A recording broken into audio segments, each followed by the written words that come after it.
So we are talking with Gordon White, and Joshua Cutchin is here with us. Hello, Greetings. Josh. Hello. And Gordon is out in Australia, I am indeed. and we left off last time talking about the other. I also want to talk about some of the prehistory of Australia too. But when I look at all this stuff, I'm torn between whether or not there really is an other, or whether it's a higher part of ourselves.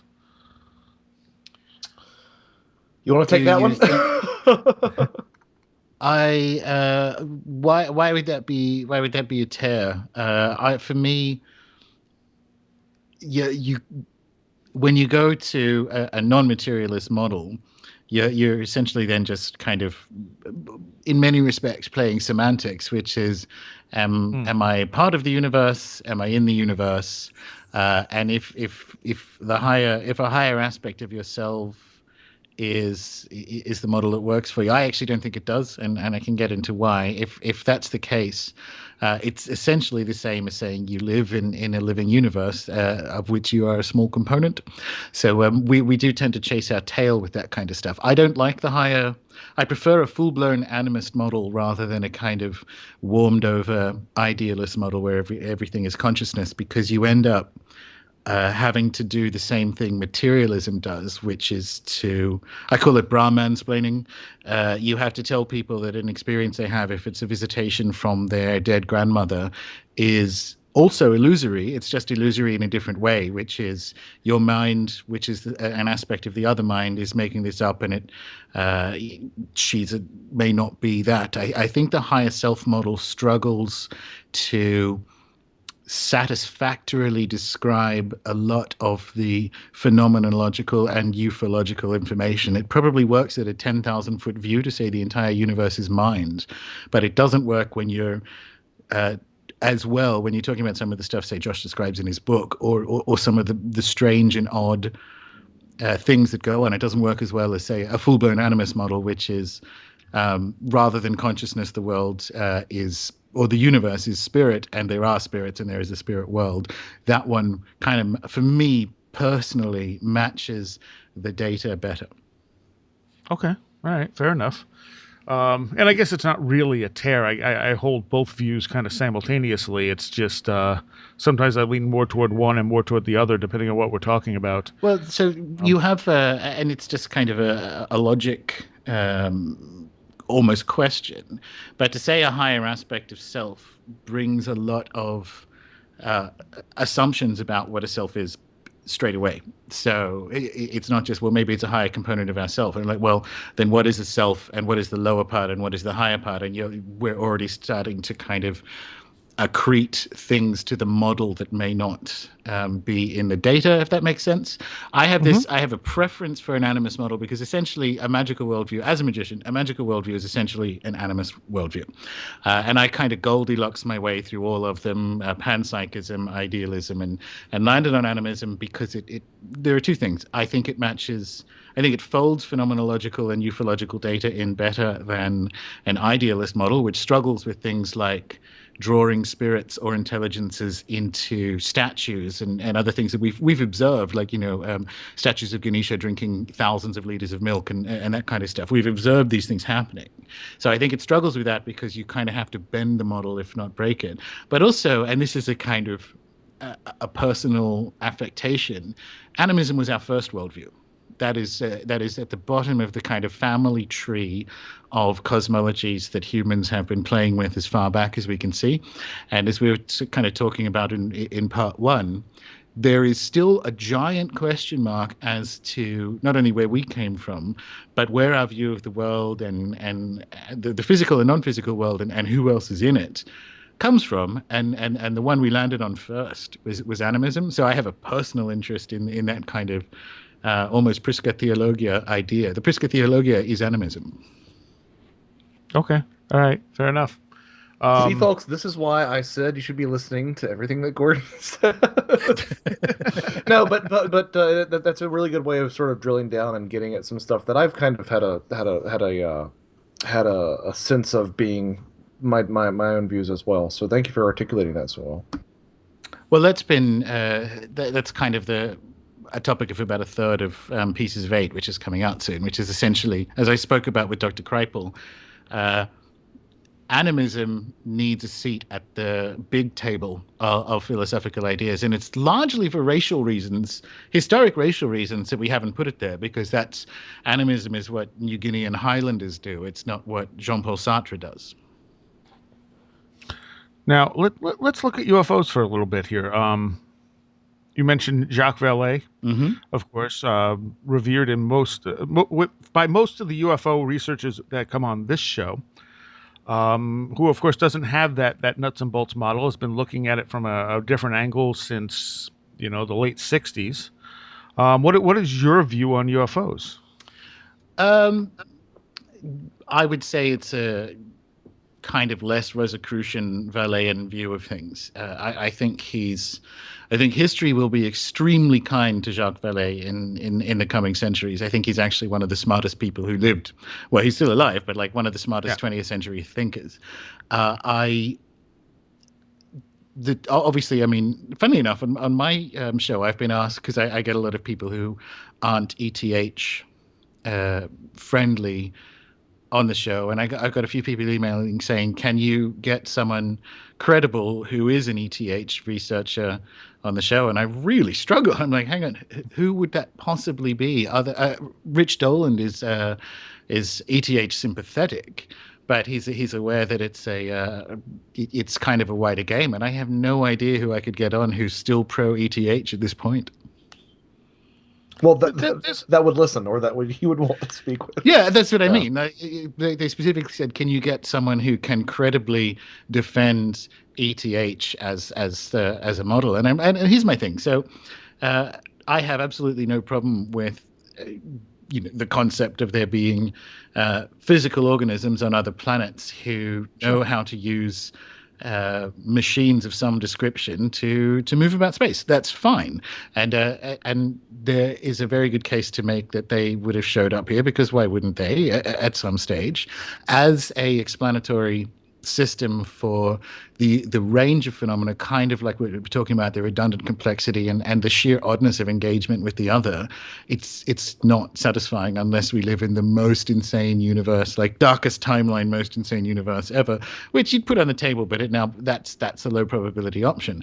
So I honestly cannot find someone who can credibly use an ETH model to explain some of the stuff like in Josh's book or in Jacques Vallée, because it doesn't work. Well, it's one of my favorite topics that's come up on the show numerous times. But there was this star around which people thought that they were seeing megastructures. The scientific establishment thought that they were seeing megastructures, and it was the first moment where I said to myself, if we actually did discover this, that there are megastructures, the pop culture narrative would be that we'd solved the UFO enigma, and it would. I felt at that time what it would be like to be alienated from those who are alienated, because being interested in sort of the high strangeness, consciousness, nonsensical, observer influence, co-creation sort of things in the UFO subject that I find myself interested in. I find it really fascinating what it would be like to have everyone saying that we have an answer, and yes, it is aliens, you're right, and me still standing there on the fringes going, no, it's not that simple. It's still not that simple. This might be part of it, but it doesn't explain, the things that I really find interesting and that really float my boat right now. Well, so there you go. No, go ahead. Well, the presentation I gave at the London Occult Conference at the end of June was called Campfire's Edge. And essentially, here's how ETH works with non-ETH, right? So we have just been talking about in part one and recently a way to describe reality with a capital R. So I currently, Chaos Magicians can kind of write these beliefs in pencil. I currently believe in the external reality of the spirit world. That doesn't hold just in Australia or the UK or the US or this planet or the moon or the solar system. That is a metaphysical statement about the entire reality. We live in a magical universe within which it is perfectly reasonable that physical organisms on other planets also live in this same reality. So we have a kind of false binary thing, and the animist exploration or the non-ETH exploration is philosophical. It is a way of using data to cohere a worldview of the entire universe within which aliens exist. I mean, as I was mentioning in between episodes, I spoke to Dr. Brandenburg recently, and I really like his stuff. And it's entirely like, for me, it is open and shut that there is artificial structures on other planets just in our own solar system. And in his case, as he points out, evidence of a very old weapon signature in the Martian universe.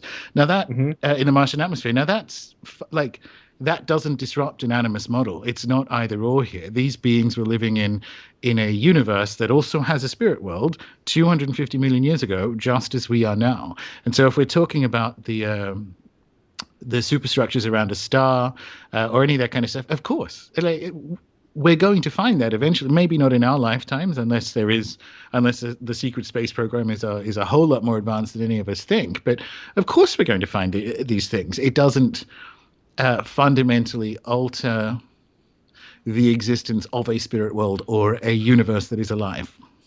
Well put. Okay. So when you were just mentioning Mars, were you talking about the belief that there was some kind of nuclear weapon detonated on Mars? I would go further than belief. I mean, the evidence of xenon 129 in the atmosphere it's there, so that's not a belief. The only credible interpretation at the moment is that it's a weapon signature, and it has to do with the sort of speed of the atoms and molecules. Xenon 129 is artificial. No natural nuclear reactors produce it, and we have the split case for it here on Earth, which is we have atmospheric samples from before and after 46, 47 when we were testing and dropping bombs, and we have the Xenon 129 spike associated with it. Interestingly, this rules out that notion that nuclear weapons were used in high antiquity, because there were very low levels of sort of xenon 129 in the atmosphere, and then they spiked after the bomb. And funnily enough, Mars, on a kind of ratio perspective, still has more than we do now. So we're talking big bombs a long time ago. There's no. Is there any chance that plasma discharges could have caused it? Dr. Brandenburg's a plasma physicist, so it's not actually that. And I spoke to him at length about it, and he ran down every option. He was presenting the information at nuclear conferences. He's like, disprove this, please. Like, where is, like, as a proper scientist, he's genuinely running down the other alternative explanations for what it could be. The only thing left, and again, this comes back to almost a Sherlock Holmes way of looking at it. There may be, and it's a lower probability situation, but there may be some bizarre configuration of energetic waves or plasma ejecta from the sun that we haven't experienced and hasn't showed up on like our planet or any other planet anywhere in the geological or ice record that would generate xenon 129. We haven't seen it. We don't know how that would work. Literally the better explanation from a probabilistic perspective is a bomb, because we've seen that. Interesting. Yeah, I thought that we had you'd had Brandenburg on, but if you haven't, he would be a great guest to have on. Okay. Because I was also thinking about the electric universe. The electric universe idea, or at least the ideas of Velikovsky with Venus moving in close opposition of Mars. I mean, they've shown that the cratering and such on Mars are exactly what you would expect from electrical plasma discharge. Oh, absolutely. Let's sort of take a 10,000-foot view of the story of the solar system. It's obviously had more exciting periods than it is currently experiencing. That's number one. Number two is we are really just kind of licking the doorknob when it comes to understanding this corner of it. We don't know. Speaking of the electric universe, it shouldn't be that the sun is hotter at the outside than in the middle. Why is Saturn radiating more energy than it's drawing in? Like, well, it's a mess, and it's a weird mess. And I absolutely the trouble is, this is kind of like jumping down the interpretation hole rather than cohering the data first. If you look out across everyone who's looking at it, I'm not a kind of Nibiru person in the slightest. The official explanations for the asteroid belt are wildly unsatisfactory, and I think that's going to be something quite violent when we finally work out what it is. Mars has stuff on it and has been bombed. There's good evidence that there are structures on other moons and planets around the solar system. So again, this comes back to I think this was once a very exciting, if I can use that word, like may you live in interesting times sense. I think this was once a very exciting corner of the galaxy.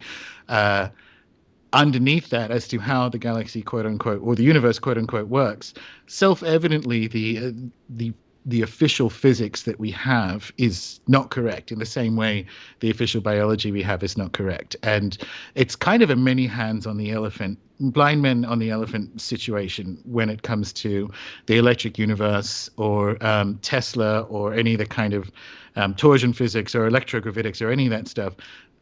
You have some very, very smart people. I quite like the electric universe, but I also like Dr. Laviolette's information. Because we haven't had this available for public research essentially since Tesla, we have no idea. These guys are doing remarkable work with zero funding, all that money, and I have no doubt that these things are definitely being looked at with unlimited money and the ability to kill with impunity, as Catherine Austin Fitts would say, kind of behind the deep state curtain. We're really just attempting to, with no money, to work out something fundamentally very important, which is the physics of the universe. And I think at one point when I had Wallace Thornhill on, I said, do you think at some deep level of the government they're taking your ideas and working on them and developing things that we're just never going to ever know about? Well, so I had that conversation with Dr. Brandenburg when we spoke on weekend before last, right? Because he disappointingly, I mean, he's a plasma physicist. It's not really his world that much, but I'm disappointed in anyone who hasn't read everything Jacques Vallée's read, right? But I was telling him about Jacques Vallée and how he quickly, in the sort of end of the early Hynek years, he quickly worked out that the deep state was essentially outsourcing UFO research to UFO groups. And that was one of it's a very Nick Redfern thing to say, right? It's one of the principal reasons why you get deep state agents and assets showing up at UFO conferences and so on, because it's kind of too hot a potato to keep in there. And they saw that with MK Ultra and the Stargate program and what have you. Nevertheless, the research needs to be done. So Dr. Brandenburg submitted his information to the Pentagon, and 6 months later got the kind of nod to publish it because he's had clearance. He's worked as a defense contractor and a JPL and what have you. Loyal American. I approve of all of that, right? And I said to him, do you think, because he sort of follows the Richard Hoagland line, which I think is a bit unsophisticated in that people want this information out. I'm like, well, they're not going to go to you if they want this information out. They're going to go to the New York Times. That's not what's going on here. There is an outsourcing of forbidden information that has national security implications. So I think that's what's going on with Brandenburg. I certainly think that's what's going on with some of the alternate, not that many, but some of the alternate physics things going on. What actually is happening, I remember it's something Tesla mentioned once, which was technically you can shatter the Earth into millions of pieces with a tuning fork if his ideas are right. Now, if your job is to prevent that happening to either the entire planet or a country, it is a national security implication to not have that available. Because say what we want about the Anglo-American deep state and its sort of destructive influence on the world, that's all true. It doesn't mean that there aren't bad people on the planet. And like the little fat kid in North Korea would blow the place up if someone moved his trifle.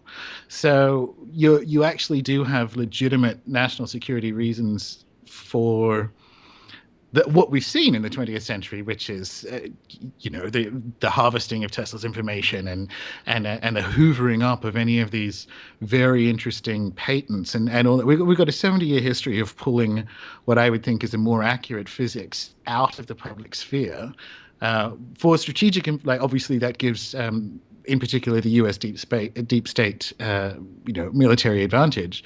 But within that, there's also the hang on. If you actually can shatter the planet with a tuning fork, I don't think the planet is ready to be playing with that. Yeah. Agreed. When I was I used to be I used to kind of be into the whole ETH thing when I first started looking into UFOs, and I think most people are when they start reading about this stuff.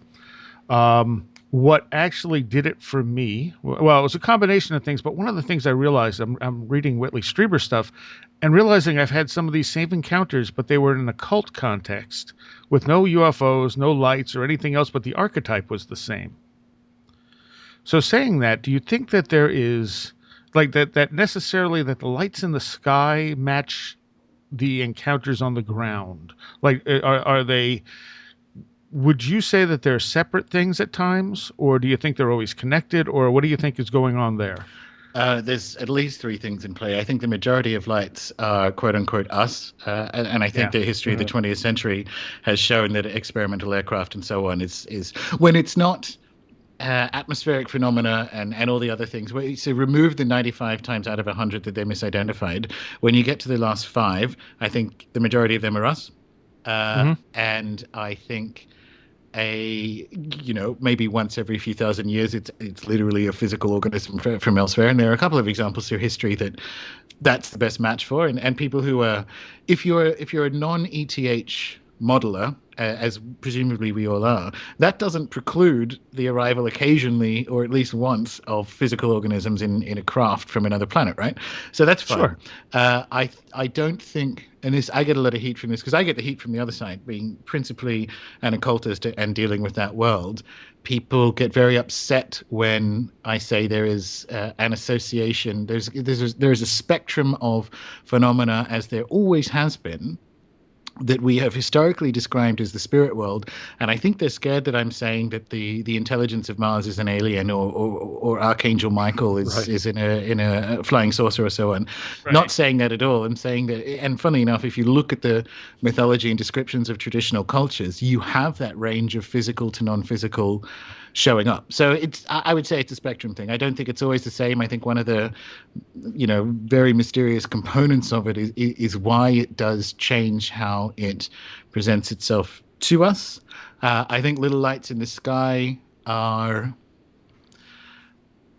I would say that's a persistent phenomenon. I mean, you kind of have those examples of in Tutmosis III and so on, where you have lights in the sky all the time, and that's probably an indication that it's not craft. It's it's something else.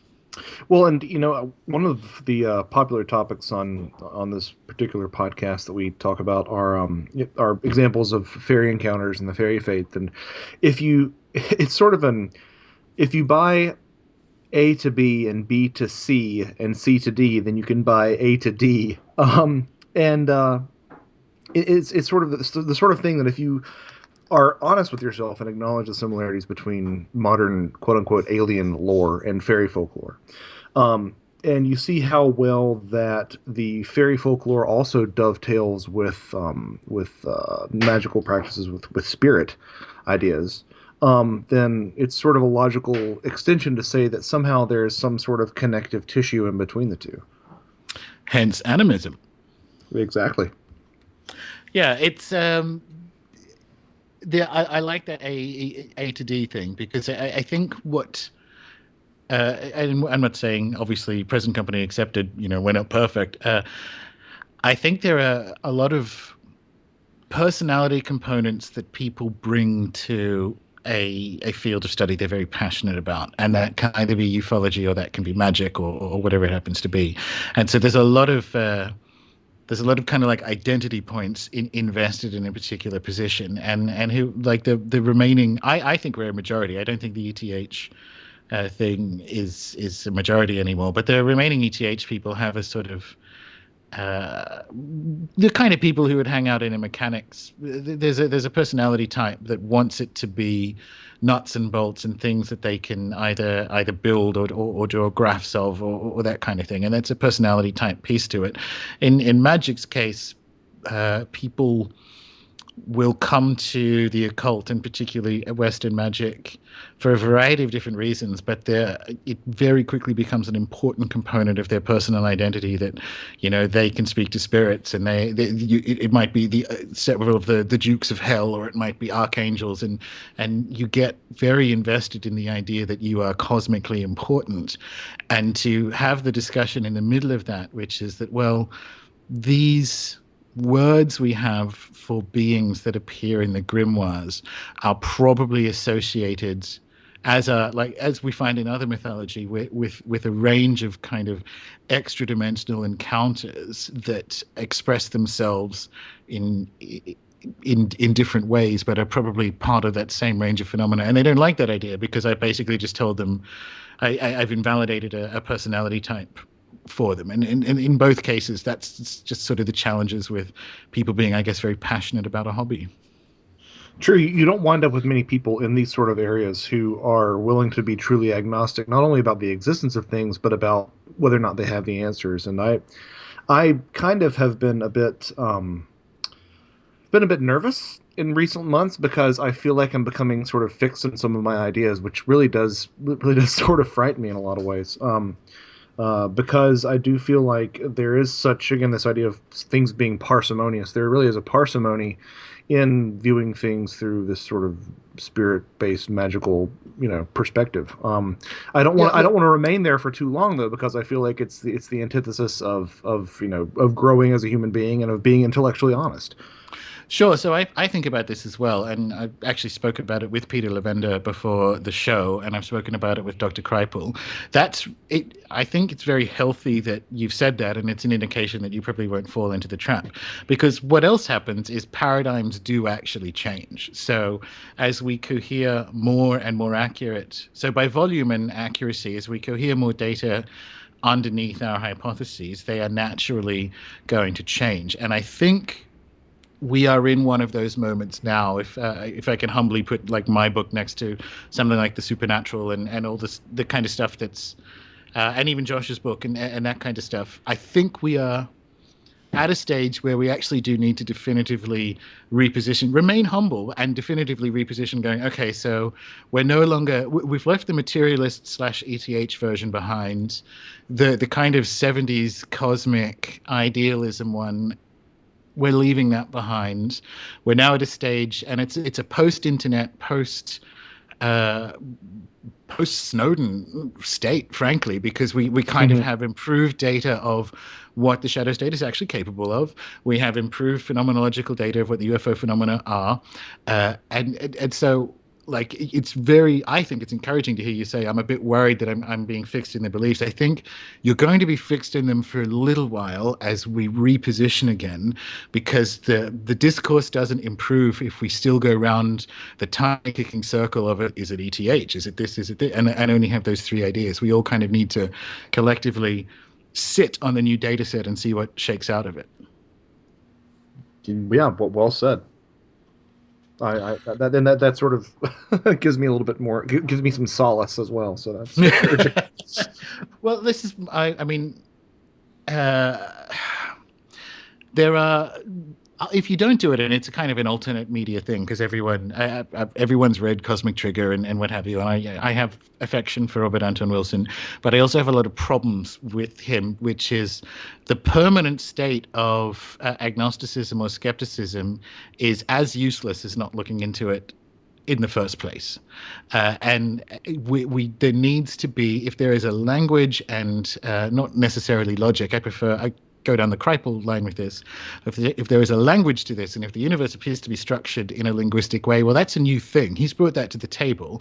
That we need to start modeling around that kind of stuff and see what shakes out. The good news is, if it turns out that's all if it turns out that's all not correct, you can always roll back. You can always wind back and go, nope, turns out that wasn't it. But I honestly think we're at a moment now in that Charles Fort dominant of witchcraft sense, where we have the opportunity to cohere information or data points from occultism and ufology and quote unquote proper science and see what happens when that happens.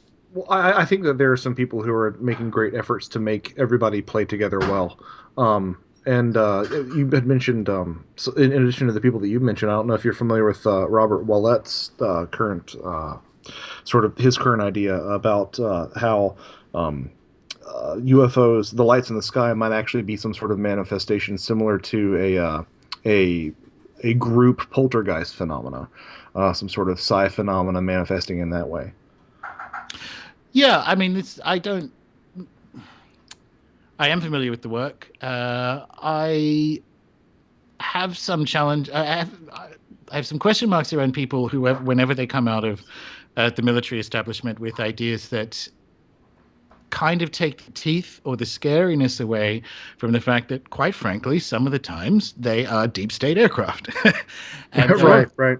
and that is what I mean. I've got his book. I've read it. I've listened to him a couple of times. I get some of that from him, and the short answer is yes. That may be.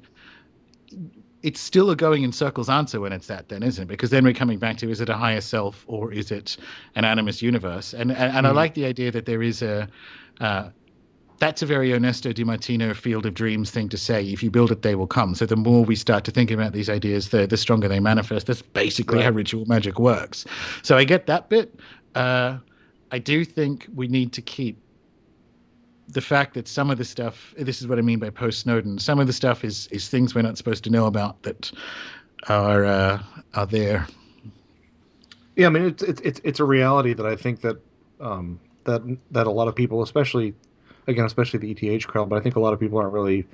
I think well, it's I think that whatever you can imagine, it's probably another 25, 30 years beyond that, at the very At least. least, and we're at an inflection point in how kind of craft move, that if you actually go 25 to 30 years, you're like we're at speed of sound. We're past speed of sound. So if you actually want to push 25 to 35 years past it, we're in Star Trek land if that happens.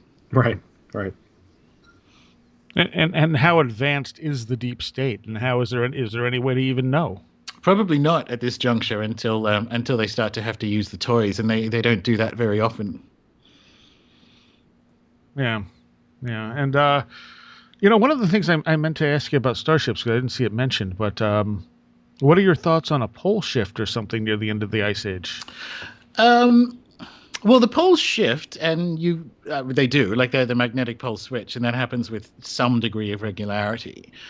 I don't think that as to why, we don't even know how volcanoes work. Let me be clear about this. So we don't know how volcanoes work. They appear to be associated with something like hypothesized gravitational waves, or some form of energetic or plasma waves that are out in space that seems to trigger them. Same thing with earthquakes. So I tend to lean towards a more Paul Laviolette idea of how the Ice Age ended, because I think his evidence in some of the mythology and well, obviously the plasma evidence that he has is quite strong. So the sort of things that Dr. Shock or Dr. Laviolette talk about, I think, is a lot better than Graham Hancock's magical comet that broke into pieces and only hit bits of ice and is still somewhere out there in space and is coming back. And I'm like, what is this, Jaws? I don't think that's adequate enough. So I think space is a lot more active than we tend to think, and a lot of it is to do with that. Okay. I guess I'm wondering, because when we look at some of the evidence, I'm not talking magnetic pole shift, but like a physical shifting of the Earth from something. And I mean, something from space, magnetic pulse or something could do that. Yeah, I would think. We don't credit these ideas with being relevant at all yet. It's kind of like what we were just saying about the electric universe and so on. So you remember the Boxing Day tsunami in 2004? Mm-hmm. So there was a neutron star nearby. And it was, I think it was the day after we got an enormous gamma burst hit the Earth, the day after the Boxing Day tsunami, which is triggered by a very large underwater earthquake. Now, at the origin of this neutron star, that gamma burst was larger than all the energy our sun has emitted in the last 100,000 years. So there are big things going boom, boom, boom, right out across space, and you have this kind of gamma burst, plasma ejector evidence showing up around the time you get earthquakes and volcanoes and so on. So could the Earth move? Could it pop all its zits at once when these big waves hit it? I think that's what's going on, and I think that's basically what happened at the end of the Ice Age. I think you had extreme sort of like very large plasma ejector incidents hitting bits of ice and hitting the Pacific Ocean, because it rained for 40 days and 40 nights is one of the kind of things you're looking for, that heavy, lengthy rain motif, which would happen if you vaporize a great amount of water instantly. It's got to come back down, and you start to see weird things like the what's it called, the Kazuzu weapon, which is that sort of crazy finger of God. Some of the Sumerian myths, let me be clear, are really scary, and that's why Sitchin ended up with the whole, oh, well, they were obviously nuclear-powered rocket ships and they had a fight and they went back up into space and were shooting things. That didn't happen. Nevertheless, there are stories of these kind of, finger of God energy beam stuff going on. That would be more likely to be associated with a very active kind of solar event, or even like outside the solar system. These waves come from all over. Mm-hmm. Could you focus on Southeast Asia as one of the places that a lot of culture formed, and of course we're finally good on Poddoodle now. Mm-hmm. The one, I guess, going back to the pole shift, I'm wondering if Antarctica ever fed into any of this. You're talking about like Rand Flemath's idea? Yeah. No, I don't think so. I think for weird climate change reasons, I sort of have looked a lot at the ice core stuff. The Flemath information hinges on, yes, can the crust of the Earth sort of shift around because inside it is liquid, and presumably yes. The ice has been there, like there. It's very easy to date ice cores, and they are millions of years old in Antarctica. It's as simple as that. As for whether there was a coastal bit that wasn't, which is the Piri-Reis map idea, I don't think that's a very sophisticated interpretation, given that we provably know that things like remote viewing work. So the fact that the Piri-Reis map does record a reasonably accurate, not entirely to say the least, accurate view of an Antarctic coastline without ice on it. Well, do you want to tell me that over the last 30 to 50,000 years of open ocean navigation that humans have been doing, and it has been that long, the best navigators weren't in some way clairvoyant? So it seems to me, rather than trying to get a low probability model of massive Earth changes, we provably have the ability to remote view places on Earth accurately, and it just seems like that would be where I'd want to go first, because otherwise you end up with we could see it from orbit, and even if the coast was free of ice, say 15,000 years ago, which it wasn't, but if it was, it's still an awful place to live. So you've sailed past wherever you've come from, you've literally sailed through the tropics. And you're like, no, I'll take this place. I will take this place with the mountain of ice behind me and the water that's filled with whales and sharks that can eat me. No food, nothing. This is great. I will found my advanced civilization here. And it just doesn't, again, pass the sniff test. Well, I guess the part of the evidence, though, too, is that it seems like Lesser Antarctica, the part that leans towards South America, may have been further north at some point and had a more temperate climate, because the ice cores there don't go back millions of years. No, they don't. And at the same time, on the other side of the planet, you have Siberia, which was temperate at the same time, which is now permafrost. Oh, you absolutely get rapid climate changes. That's like that works with the Ice Age model, no question. Especially if it's a plasma ejector event, that certainly happens. You're moving, so the sort of snap frozen mammoths and that kind of thing. You're moving very cold air around very quickly when you're kind of shooting at the Earth with plasma, right? So that makes complete sense. As for whether or not that indicates that there was, an ancient culture in Antarctica, I don't see those two connected. I think you can probably make the case that the ice at the edges of Antarctica wasn't there, but it doesn't necessarily mean that is the correct. That's the important piece of information, whether it happened or not. It doesn't necessarily mean that's the piece you need if you're trying to model how we remember the end of the Ice Age and what the implications of that were, if that makes sense. Okay, no, it does. All right. And Australia has a very different history than is normally accepted by academics at this point. Like drastically different. Oh yeah, absolutely.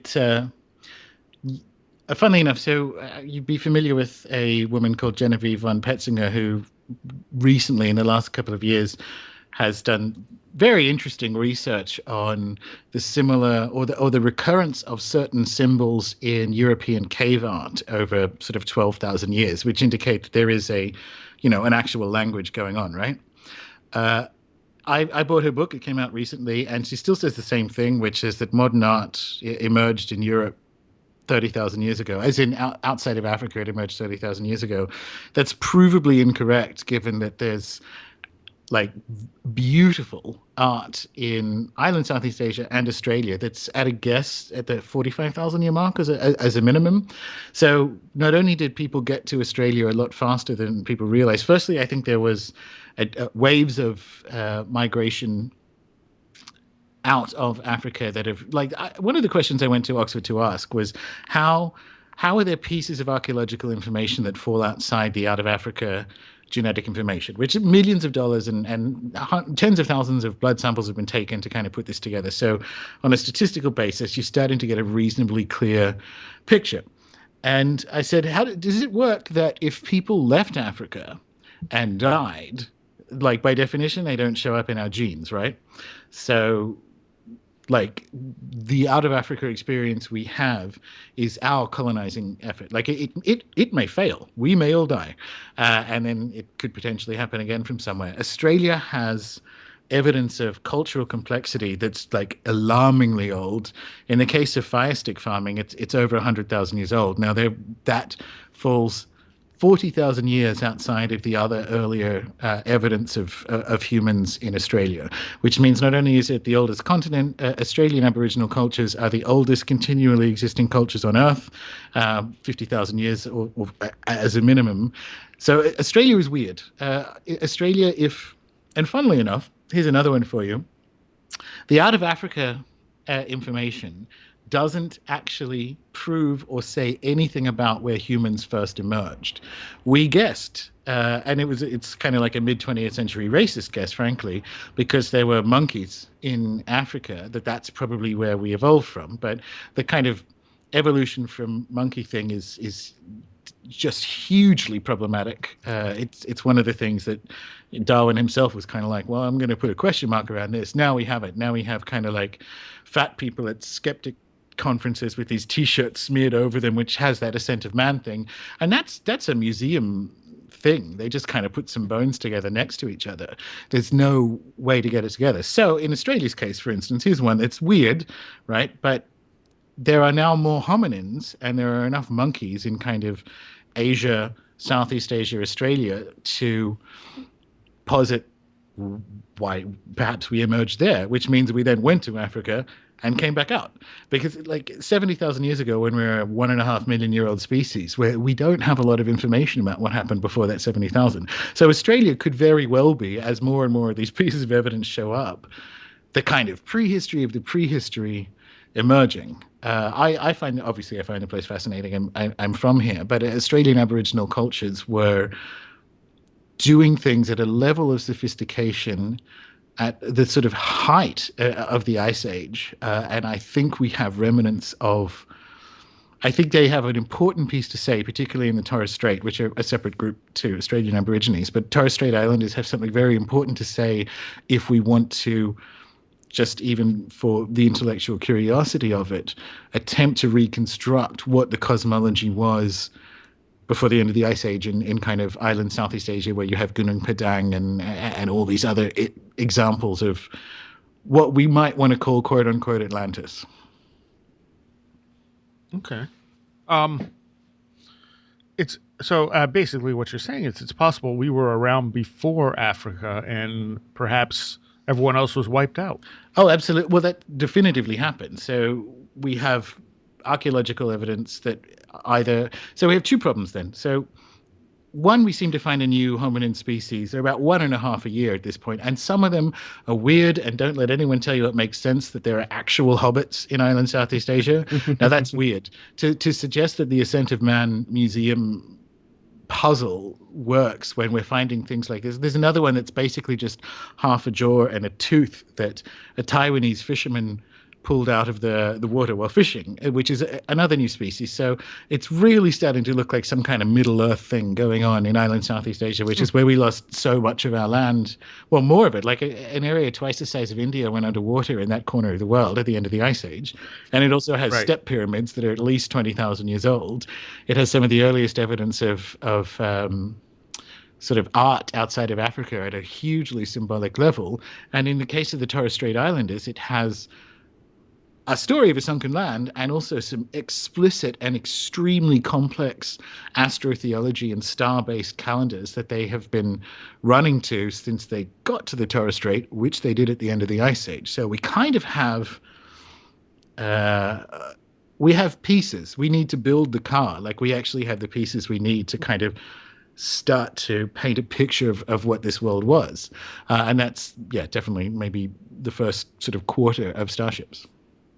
And I would perhaps suggest that the lack of emphasis put on island Southeast Asia in this narrative is possibly also just an outgrowth of just basically Western attitudes. I mean, I feel like basically every other corner of the world gets more attention in America than island Southeast Asia. Absolutely. We just I mean, like, Americans just don't even think about it. If you were to ask them to list places, I mean, like, they can't.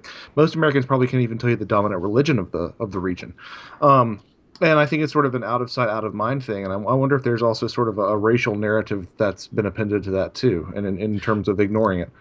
Yeah, it's definitely both. So the interest in this stuff came from childhood, and I started studying island Southeast Asia, well, the prehistory of it and the prehistory of the Pacific at university here in Australia. For context, my grandfather was part of colonial administration in New Guinea, so he sort of ran parts of it that appear in the book, which means my aunt was born on the river that I talk about when I open the book, and that's where my father grew up. His best friend was a pig.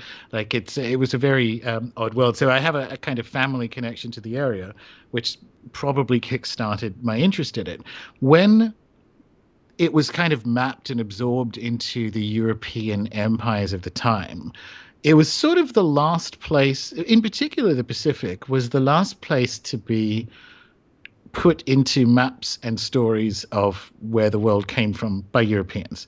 So it's this weird, I use this example at university, and I think it works, which is, by the time they got there, it's like a jigsaw, and you have one piece left, which is this little corner of the world, and you go to put the piece in, and the piece doesn't fit the one remaining slot in your jigsaw. And that's when you go, oh. And what we've done is essentially just Homer Simpson fist mash it into place, but it doesn't fit.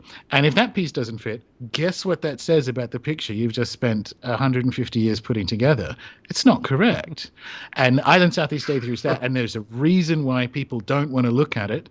The politics of it is fascinating. The academic politics of the population, or the peopling rather, of the Pacific is the most reality show, personal politic, backstabbing, just academia squared stuff you could ever hope to, because it doesn't work and no one wants to look at it. If they look at it, it unravels Australia and kind of that corner of Eurasia, which means it unravels Central Eurasia, which means it unravels the kind of jewel of our Indo-European, which is an unfashionable word, and quite rightly so, but it unravels the sort of Indo-European project of where we came from and how that works. The whole thing falls apart, and that's why I've been picking at it for 20 years, because it should fall apart.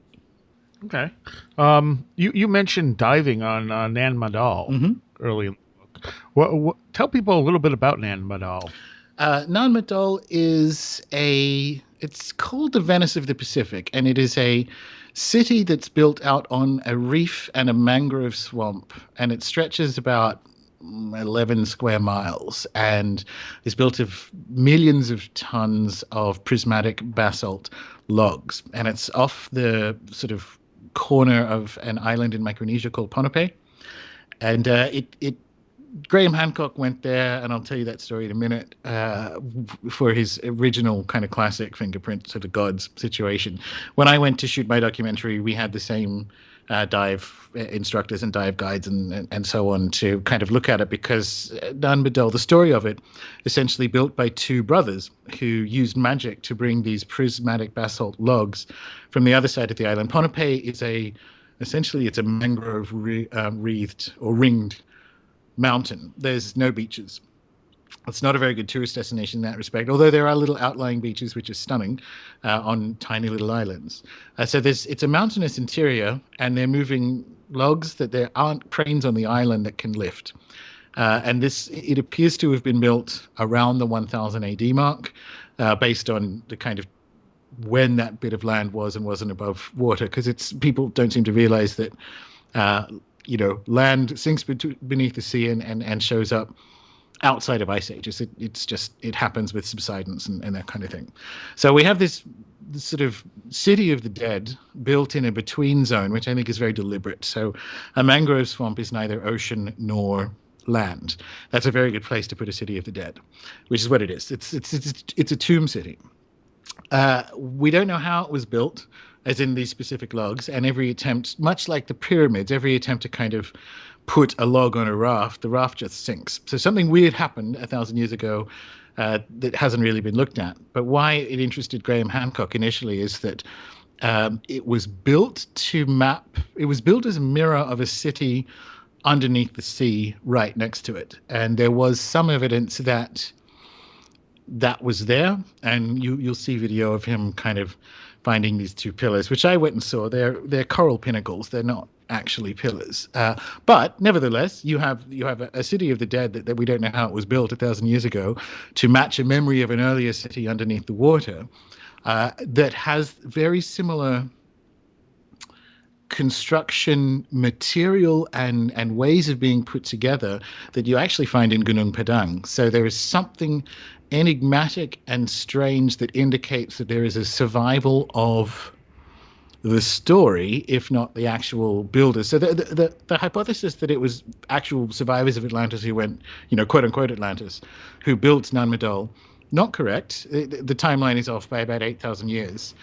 Right. The idea that it is a retained memory and capacity of a culture that was, just to the south. I say just to the south, it's still, open ocean. Just to the south a few thousand years ago, well, that works a lot better.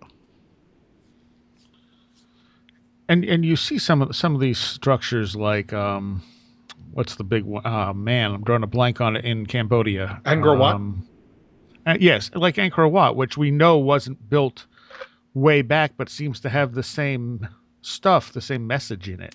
Yeah, it does. One of the things that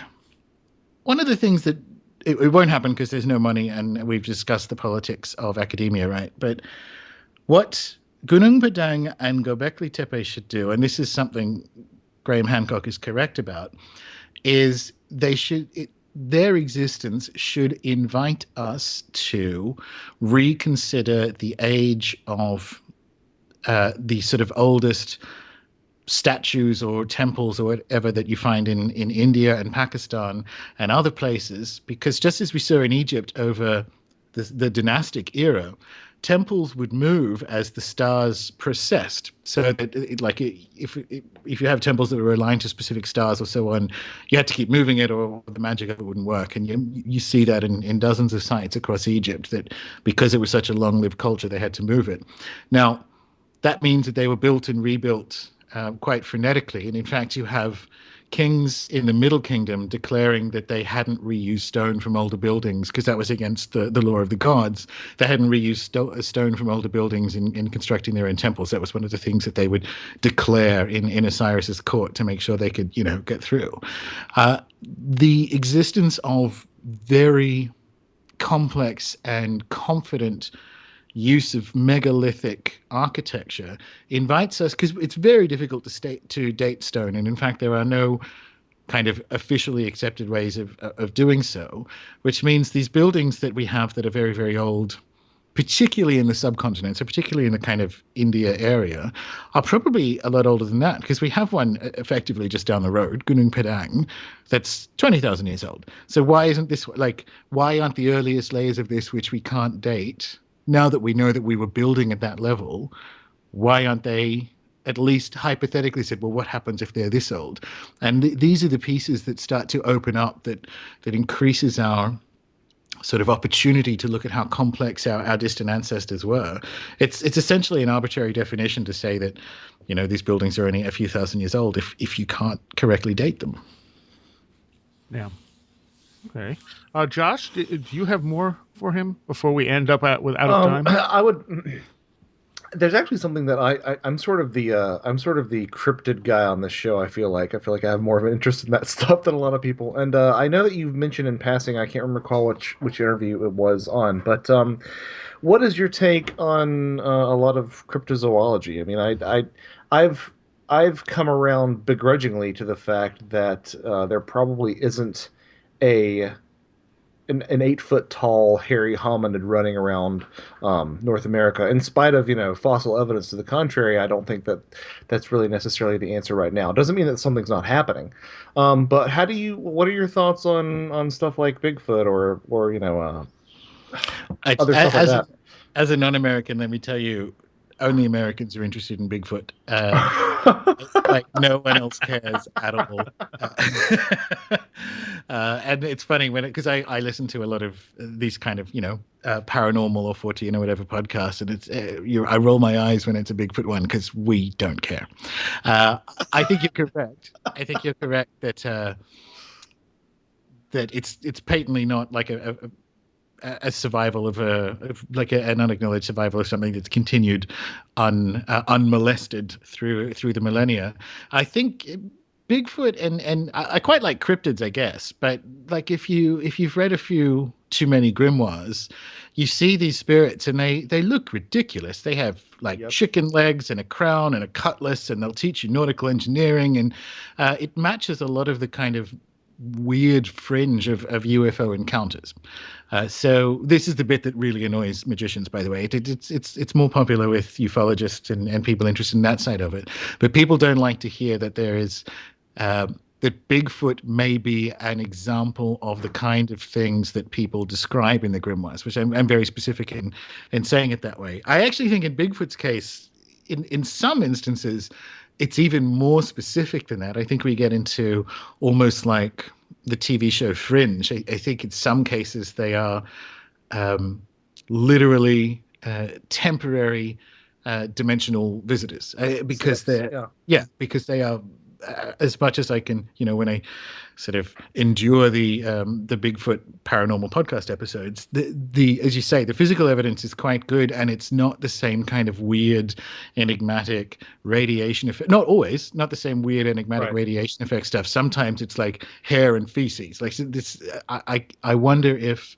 there isn't a piece of it that isn't like when Terence McKenna was first told by the mushroom about time wave zero. He says he was told that every moment in time is an overlay of 5 other moments in time. That's how it all works together. And I wonder if there isn't, I mean, that was a mushroom who told him that, but I wonder if that kind of like in the blind man and the elephant situation isn't occasionally what we see in cryptozoology, where it is an overlap from either another dimension or another place, either backwards in time or frankly forwards in time. We don't know what's going to happen. Right. I mean, and that certainly does resonate. Something else, just coming back to this concept of grimoire representation and sort of cryptozoological phenomena. I don't know if you've been aware of this, but one of the hot topics in cryptozoology now is Dogman. I don't know if are you familiar with this? I am. I have you in Chaos Protocols. I have a lot about the work of David Gordon White. Okay. No relation, obviously. I love his Myths of the Dogmen book.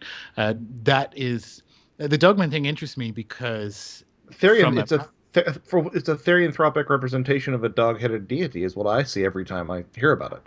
Yeah, and there are survivals of that essentially up into the early modern period. So some of the most popular saints in Europe, like St. Christopher, were either from the land of the dogs or dog-headed or accompanied by dogmen. And there's a cluster of saints in France that it's just, I mean, we're in the dog days now, or at least you guys are. It's winter here.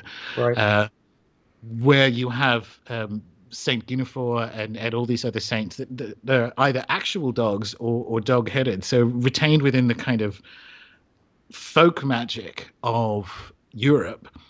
You have these beings, so that's where there's a lot of that in my book, The Chaos Protocols, because I find some of these forms magically very useful to work with, because Hermanubis is an important kind of god that I work with, which is the Hermes Anubis blend that came out of the classical world, and he seems to have survived, and quite literally you would have dog-headed statues of or depictions of St. Christopher at the gates to European towns or bridges, like in Sweden up until the sort of late 1600s, because obviously St. Christopher is the protector of travelers. So this dog, St. Christopher, who brings the light from the other world across, he literally carries Christ over the mountains, right? So you have this continuation of this dog man idea in essentially folk magic right up until very recently. Right, and it's interesting thinking of this dog representation having to do with travel. I mean, you sort of spin off from there into the black dog at the crossroads sort of iconography that you see as well. Hecate and so on, because Hecate is sort of the goddess of dogs and the crossroads, and people would sacrifice dogs to her at crossroads and so on. Yeah, exactly. Well, the reason I asked that is because I remember reading in Starships about therianthropic dog-headed gods and thinking, I wonder if that somehow, is something about is tapping into that same sort of vein with these new sightings that people are having and trying so hard to force into the materialist basket, just like I know it's kind of embarrassing, but there's more. So in Chaos Protocols, there are actual ways to work with dog-headed saints from a beginner's magical point of view, and it is interesting. The Hermanubis form is something that I've been working with 5-6 years. So it's interesting that it's appeared in magic as like sort of emerging from the gloom of wherever these ideas come from back into popularity. And it's also appearing in a similar timeline as citing somewhere, which does again suggest not only an external reality, but these two things are associated in some way. Fascinating. All right. So I guess we should wrap up at this point. Tell people about your published 2 books real quick. Sure. So Starships, A Prehistory of the Spirits, which we spent most of the time talking about. Don't look for it on Amazon. It's an independent art publisher in the UK called Scarlet Imprint. So you'll get the best book there. There are some secondhand ones on Amazon that are a couple of $100. That's not what the book costs. So scarletimprint.com. The Chaos Protocols is a normally published book. So that is available on Amazon. So you can find that one there. And my blog and podcast is runesoup.com. I have a RuneSoup Facebook page, but I don't use Facebook personally. If you want to chat to me, I love Twitter. So that's Gordon, GOIDON_White, WHITE. Okay, and Rune Soup is an excellent podcast, and people should definitely check that one out. It's one of the few I still listen to regularly. Very nice to hear. Thank you. And do you have a new book coming out when?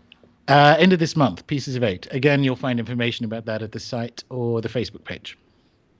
All right. Thank you so much, Gordon. You're very welcome. It was a pleasure. Yes, thank you so much. All right, there you go. That concludes the Gordon White interview. Like I said, there's about 20 extra minutes I'm going to put up for Patreons. If you want to become a Patreon, it's only $3. It helps us out an enormous amount as we're trying to expand the show as much as possible. The extra bit with Gordon, if I remember right, we talked about evolution and we talked about giants. All right. So, to close things out tonight, I think we're going to play some John Stickley Trio. And this band is just really, really impressed me. I heard them initially on